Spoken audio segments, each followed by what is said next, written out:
Guillaume découvre l'Occitanie, des origines à demain. En suivant Guillaume, découvre histoire, patrimoine et impact au temps présent. Itinérance. Une création radiophonique produite par l'Assemblée régionale des radios associatives, en partenariat avec la région Occitanie-Pyrénées-Méditerranée. Dis, papa Guilhem, raconte-nous l'histoire de notre belle région, l'Occitanie. Et pourquoi pas aussi l'histoire que nous pourrons écrire demain. Avec plaisir les enfants. La dernière fois, vous vous souvenez ? Nous avons voyagé avec les religieux chevaliers, des Templiers et des Hospitaliers, au Moyen-Âge. Oui, je me souviens. Le Moyen-Âge commence en 476 après Jésus-Christ, avec la chute de l'Empire romain d'Occident et se termine en 1492, date de l'arrivée en Amérique de Christophe Colomb. T'as triché, c'est écrit sur ton papier. Même pas vrai. Du calme les enfants. Savez-vous que dès l'Égypte ancienne, dans 2 papyrus du XVIe siècle avant Jésus-Christ, on voit déjà émerger une pensée médicale ? Viendront ensuite les Grecs et le fameux Hippocrate, puis les Romains, les Byzantins, les Perses, l'Irak, le Maghreb, l'Andalousie. Mais limitons-nous à notre Occitanie. Moi, j'aime pas les médecins. Oui, c'est trop déprimant les hôpitaux. Pas forcément les enfants. Écoutez François Rabelais, écrivain français, mais aussi docteur en médecine de l'université de Montpellier en 1537. Il nous raconte la naissance de son personnage, le géant Gargantua, fils de Grand Gousier et de Gargamel. Mère de Gargantua commença à soupirer, à se lamenter et à crier. Aussitôt des sages-femmes surgirent en foule de tous côtés. En la tâtant par en dessous, elles trouvèrent quelques membranes de goût assez désagréables, et elles pensaient que c'était l'enfant. Mais c'était le fondement qui lui échappait, à cause d'un relâchement du gros intestin, celui que vous appelez le boyau du cul, dû à ce qu'elle avait trop mangé de tripes.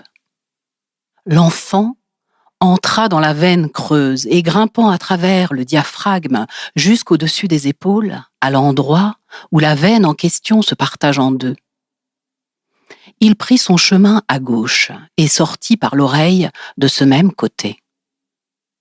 Sitôt qu'il fut né, il ne cria pas comme les autres enfants « Mie, mie !» mais il s'écriait à haute voix « À boire, à boire, à boire !» comme s'il avait invité tout le monde à boire. Si bien qu'on l'entendit par tout le pays de Bus et de Biberet.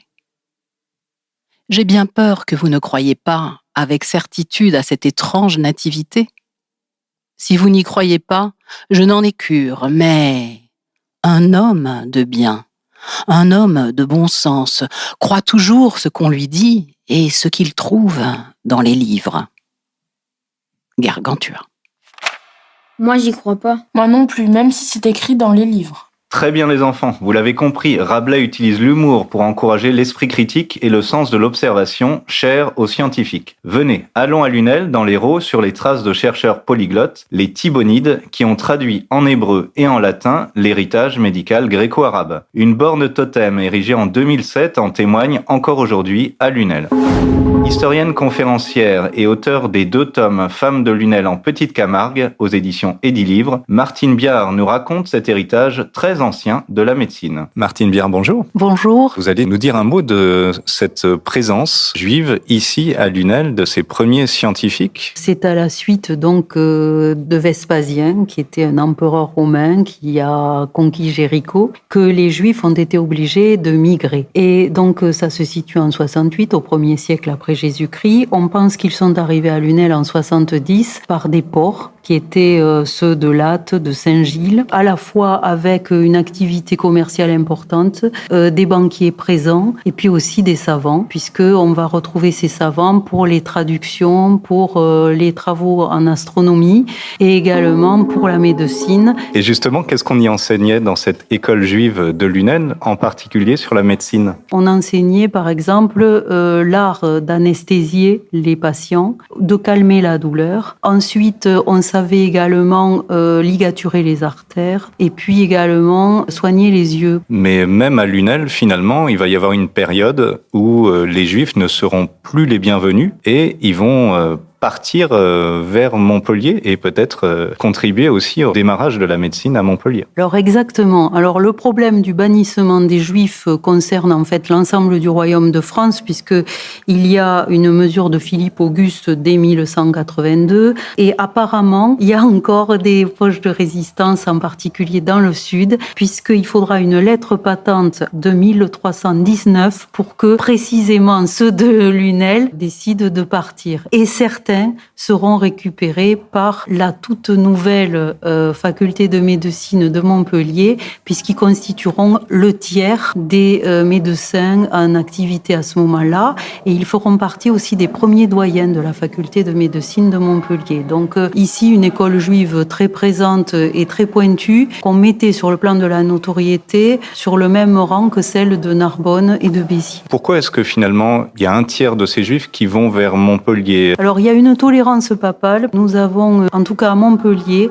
des statuts qui font qu'on accepte des chercheurs et des étudiants aussi de toute confession. Revenons un petit peu ici à Lunel. Aujourd'hui, quelles sont finalement les traces qui restent de cette communauté scientifique juive ? Alors déjà, on a la borne totem de Lunel qui justement renvoie à un certain nombre de noms de familles de savants qui ont participé justement à des traductions. Ensuite, nous avons dans le blason une étoile que certains disent être l'étoile de David ou du roi Salomon. Suivons les traces des savants à une petite trentaine de kilomètres de Lunel, à Montpellier, ville de commerce ouverte sur la Méditerranée et lieu de rencontre entre les cultures chrétiennes, juives et musulmanes. Montpellier, pas très loin de la première école de médecine de Salerne en Italie, pas trop loin non plus de l'Andalousie et de son brassage des cultures. Pas un hasard donc, si Montpellier abrite aujourd'hui la plus ancienne université de médecine encore en exercice en Europe. La doyenne fêtera ses 800 ans en 2020. Tout ou presque a commencé avec un certain Guilhem VIII, alors seigneur de Montpellier. Comme par hasard. Tu te la racontes pas un peu, papa Guilhem ? Un peu de respect les enfants, surtout que vous entrez dans le vestiaire des professeurs du bâtiment historique de la faculté de médecine. Nous irons ensuite au Jardin des Plantes, premier jardin botanique français créé en 1593 par Henri IV. Puis nous retournerons à la fac de médecine, au conservatoire d'anatomie, qui compte environ 5000 objets. Venez, écoutons le professeur Lavabre Bertrand, 2 fois docteur en médecine et en histoire, et vice-doyen en charge du patrimoine. Professeur Lavabre Bertrand, bonjour. Bonjour. Nous sommes dans une salle assez impressionnante, entourée de 2 médecins qui nous regardent. Ce sont des portraits qui ont été peints au XVIIe siècle et qui reprennent les visages des professeurs depuis le Moyen-Âge. Mais on y retrouve des noms célèbres tels que Arnaud de Villeneuve ou Guy de Chauliac. Est-ce que vous pouvez nous détailler un petit peu comment tout a commencé ici ? À Montpellier, très vite, donc, se développe une communauté médicale importante avec un certain nombre de médecins dont certains viennent de Salerne, au sud de Naples. Et ces médecins, au départ, sont un peu indépendants. Ils ont chacun leurs élèves, leur clientèle. Et donc tout a commencé, je crois, avec un certain Guilhem ici à Montpellier. Oui, le seigneur de Montpellier, Guilhem VIII, qui en 1180 ou 1181 va donner un édit qui rend totalement libre l'enseignement et la pratique de la médecine à Montpellier. Et puis ce régime extrêmement libéral, mais aussi un peu anarchique, va se trouver organisé en 1220 par la fondation officielle d'une université de médecine avec des statuts qui sont promulgués par le légat du pape, le cardinal Conrad. Alors nous avons quitté l'ancienne fac de médecine, mais nous ne sommes pas allés bien loin, c'est juste en face, le Jardin des Plantes. Il est certain que les professeurs de médecine vont réfléchir à un certain nombre de caractéristiques des plantes. On peut penser par exemple à Pierre Magnol, qui va donner son nom au Magnolia et qui sera à l'origine de l'idée de famille de plantes. Nous avons changé d'endroit, là nous sommes entourés par toutes sortes d'éléments. Est-ce que vous pouvez nous détailler un petit peu ce qu'on peut voir ici ? Oui, nous sommes au musée d'anatomie qui a été ouvert en 1851 et qui regroupe des pièces extrêmement variées. Vous avez d'une part des pièces de dissection, des cires anatomiques qui sont de toute beauté, des collections aussi de fœtus anormaux, etc., etc. En Occitanie, est-ce qu'il y a d'autres villes qui ont été importantes dans l'histoire de la médecine ? Il y a eu des villes, je dirais, correspondantes de Montpellier. Par exemple, le pape Urbain V va fonder le collège de Mende pour accueillir des étudiants du Gévaudan, comme on disait à l'époque, on dirait aujourd'hui les Lozériens. Ces collèges qui étaient en quelque sorte des cités universitaires, c'est-à-dire qui abritaient, qui logeaient, chauffaient, nourrissaient et instruisaient des étudiants pendant toute la durée de leurs études. Je ne savais pas que l'histoire de la médecine était si riche à Montpellier. Avec en plus pas mal de traces de ce passé encore visibles aujourd'hui. Oui, et encore, nous n'avons pas parlé de l'actuel Panacée, qui était le site de l'ancien Collège royal de médecine, ou encore de l'amphithéâtre Saint-Côme, terminé en 1757 grâce au financement d'un certain Lapéronie, chirurgien du roi. Cet amphithéâtre était un lieu de démonstration chirurgicale. Aujourd'hui, il est le siège de la Chambre de commerce et d'industrie. Venez, rencontrons un autre passionné, le professeur Jacques Bringer, 72 ans, ancien doyen de la faculté de médecine de Montpellier, médecin et enseignant, résolument tourné vers l'avenir, mais sans oublier l'humanisme du passé. Jacques Bringer, bonjour. Bonjour. Ça représentait quoi pour vous d'exercer dans cette ville de la médecine ? Je crois que simplement, la belle histoire de la faculté de médecine nous oblige. Elle nous oblige à une certaine qualité en rapport à cette survivance, mais aussi à ce développement permanent. L'enseignement est au cœur du métier que j'ai exercé, mais pas l'enseignement en amphithéâtre, l'enseignement auprès des patients. Ça nous amène tout naturellement vers cette nouvelle faculté de médecine.